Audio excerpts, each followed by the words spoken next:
Ini adalah Poco F3, smartphone yang menyandang flagship killer dari Poco. Ada satu kata nih untuk Poco tahun ini, yaitu konsisten. Gimana nggak? Dari entry level sampai ke level flagship, mereka menjadi pembunuh untuk kompetitornya, termasuk saudaranya sendiri.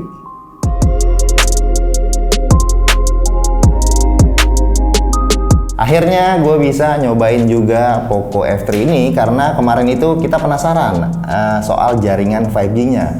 Ngomongin soal 5G pada handphone ini, kita sudah mendapatkan balasan langsung dari Bos Alvin melalui Twitter kalau HP ini fix nggak support band N40. Layanan pertama 5G di Indonesia digelar oleh Telkomsel menggunakan band 40 di frekuensi 2300 MHz. Dan pertanyaannya adalah kenapa pas kita tes handphone ini itu nongol ikon jaringan 5G-nya pada bar di kanan atas, padahal nggak ada band N40.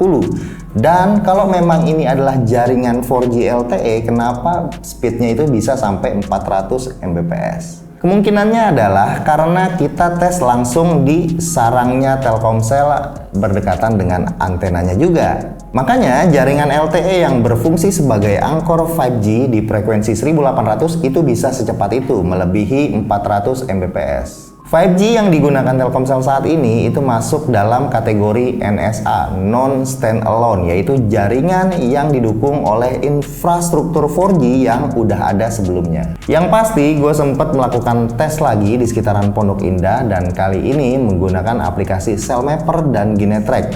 Keduanya menunjukkan jaringan LTE meskipun bar kanan atas itu menunjukkan ikon 5G.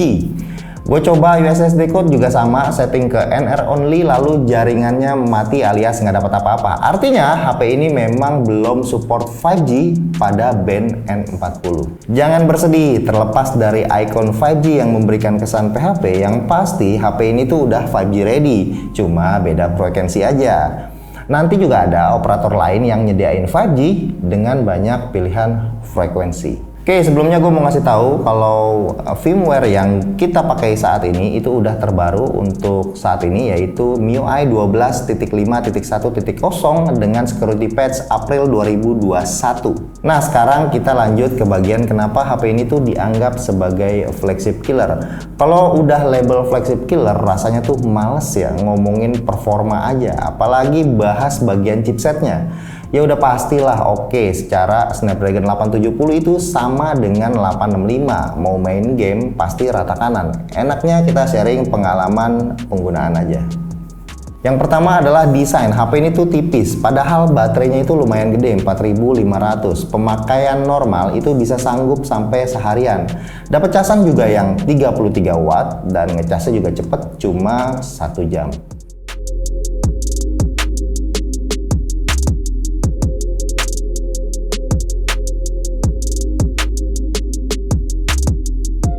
Bobotnya juga bisa dibilang cukup ringan juga ya, mungkin karena framenya itu yang berbahan plastik. Tapi bagian belakang dan bagian layar itu udah dilapisi dengan Gorilla Glass 5. Gue suka banget nih sama yang warnanya putih ini. Finishing matte membuat HP ini jadi meminimalisir ceplakan sidik jari.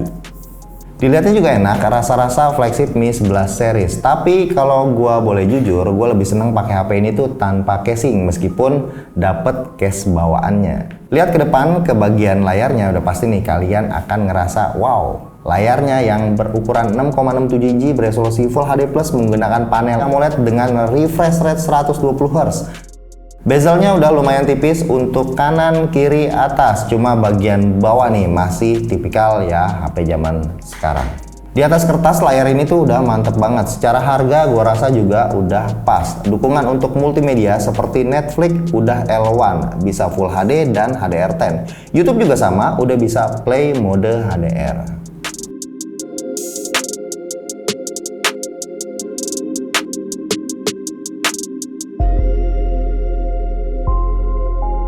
Tingkat kecerahannya juga udah oke jika digunakan dalam kondisi outdoor. Bahkan pada video sebelumnya yang di konten 5G kemarin, HP ini tuh sebelahan dengan OnePlus 9 Pro. Ada banyak komentar dari netizen kalau layarnya itu bisa bersaing dengan flagship yang harganya mahal. Ya, gua akui layarnya itu udah oke ya kalau untuk kondisi banyak cahaya. Tapi sayangnya nih, kalau udah masuk ke kondisi indoor baru mulai kelihatan perbedaannya. Pada ruangan indoor yang cahayanya cenderung redup, HP ini mulai mengalami kesulitan. Ada black rush dan red tint jika dipakai untuk menonton film Netflix yang ada adegan minim cahaya. Kalian bisa lihat perbandingannya berikut ini jika dibandingkan langsung dengan OnePlus 9 Pro.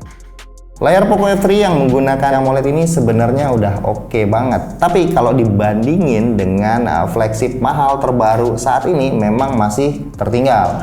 Layar HP ini tuh bisa gue bilang sekelas dengan layar OLED AMOLED flagship 2 atau 3 tahun lalu. Dan itu sangat wajar karena harga Poco F3 ini jauh lebih murah dari flagship berlayar bagus lain yang rata-rata di atas 10 juta. Next, kita lihat ke kanan ada tombol power beserta fingerprint. Pasti banyak yang mikir nih, kenapa fingerprint nggak di dalam layar aja, kan udah pakai layar AMOLED. Ya bagi gua nggak masalah mau fingerprint ada di layar ataupun di button, fungsinya tetap sama, kecepatannya cukup responsif. Bagian bawah ada slot 2 SIM card tanpa SD card, terus ada dual speaker. Kualitas suaranya kalau kita ukur sampai di atas 95 dB. Gua sangat apresiasi sekali nih. Xiaomi terus menghadirkan HP yang udah dual speaker.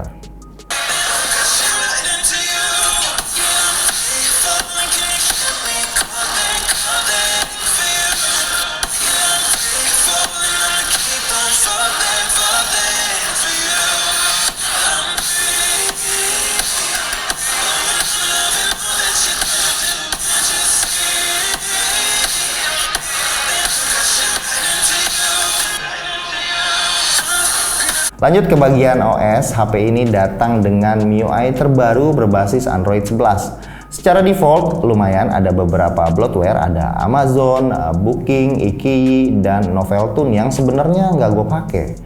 Gue merasa OS ini adalah OS dengan tanda kutip premium ya dari Xiaomi yang biasanya ada pada lini flagship mereka. Nggak ada iklan yang nggak ganggu, kalaupun ada notif yang ganggu itu paling dari Mi Video aja yang sebenarnya itu bisa dimatiin notifikasinya.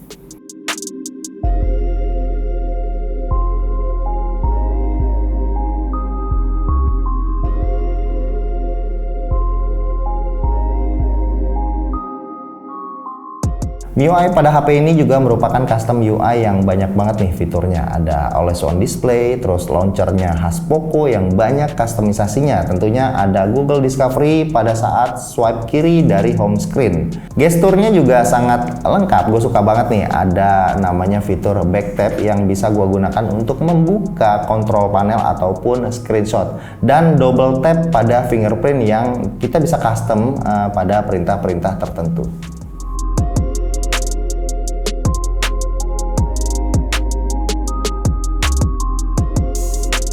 Hal lain yang membuat HP ini menjadi nyaman dalam penggunaan adalah haptic vibrate-nya. Kualitasnya itu bisa gue bilang sekelas dengan flagship yang beredar saat ini. Ngetik tuh jadi enak banget, mantep Xiaomi. Setup kamera Poco F3 ini bisa gue bilang lengkap. Lensa utamanya 48 megapiksel tanpa OIS, ultrawide-nya 8 megapiksel dan ada lensa makro 5 megapiksel. Semuanya bakal kepake, nggak ada gimmick dan kualitas lensa makronya itu sangat bagus. Overall kualitasnya untuk foto sehari-hari juga lumayan oke. Palingan hanya kondisi indoor aja nih agak mulai kesulitan mendapatkan detail. Apalagi lensa ultrawide-nya yang cenderung biasa aja. Untuk kualitas low light, absennya OIS membuat foto jadi agak blur kalau kalian take foto menggunakan night mode.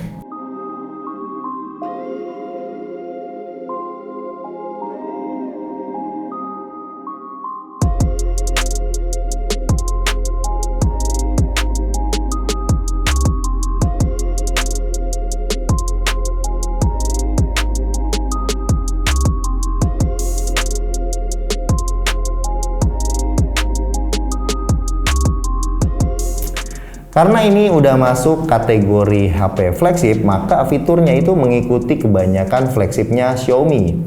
Pada bagian more itu kita bisa lihat ada banyak pilihan mode, ada mode long expo, movie effect, clone, dual video, dan juga vlog yang biasanya itu ada di flagshipnya Mi Series. Mode Pro juga lengkap, bisa take raw untuk foto dan juga untuk video.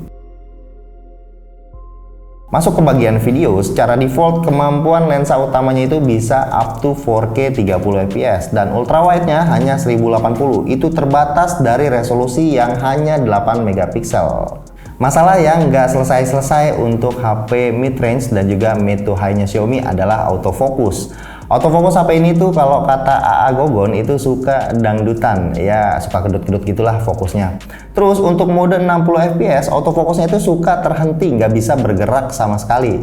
Nah makanya untuk HP ini gua saranin tetap gunakan mode 1080 di 30 fps untuk penggunaan yang stabil.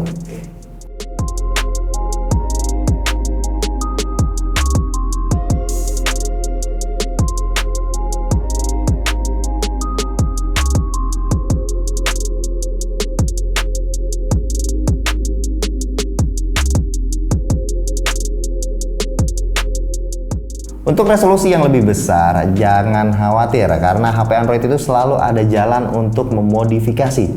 Bisa unlock perekaman video sampai ke 4K bahkan 8K pada aplikasi third party seperti Gcam dan FreeCam. Nah kali ini gue ingin membahas Gcam yang ada perekaman video HDR10, HLG, dan mampu merekam up to 8K 30 fps. Disclaimer dulu nih, kalau perekaman 8K pada Gcam ini masih tahap uji coba. Sekilas kalau kita lihat hasil exit menampilkan resolusi 8K. Namun pada kenyataannya kita belum tentu apakah ini upscale ataupun benar-benar 8K apa adanya. Perekaman sampai resolusi maksimal ini juga dilihat dari sensor yang beresolusi tinggi dan chipset 865 ke atas yang mampu melakukan perekaman up to 8K dengan mode HDR10. Kebetulan sekali gue ada kebagian untuk nyobain modifikasi terbaru dari developer Gcam yang sangat ternama. Langsung aja kita lihat interface menu video 8K dan HDR10 ini. Untuk sampelnya seperti biasa gue akan upload secara terpisah pada link berikut ini. Oke, kesimpulan dari gua, dengan harga 5 juta jelas HP ini tuh udah worth it banget ya. Price to performance kali ini udah naik, yang tadinya cuman soal performa aja, sekarang itu desainnya kece, speakernya mantap, vibrate-nya kelas atas. Untuk total pengalaman penggunaan sepertinya masih ada yang harus diperbaiki pada versi berikutnya, khususnya bagian layar dan kamera. Kenyataan yang harus kita hadapi adalah narasi nih yang berkembang seolah tanpa celah. Terkesan nggak bisa diganggu-gugat hanya karena harganya yang murah. Oke, sekian video review Poco F3 kali ini. Tolong kasih like kalau kalian suka. Kita sampai ketemu lagi di video berikutnya.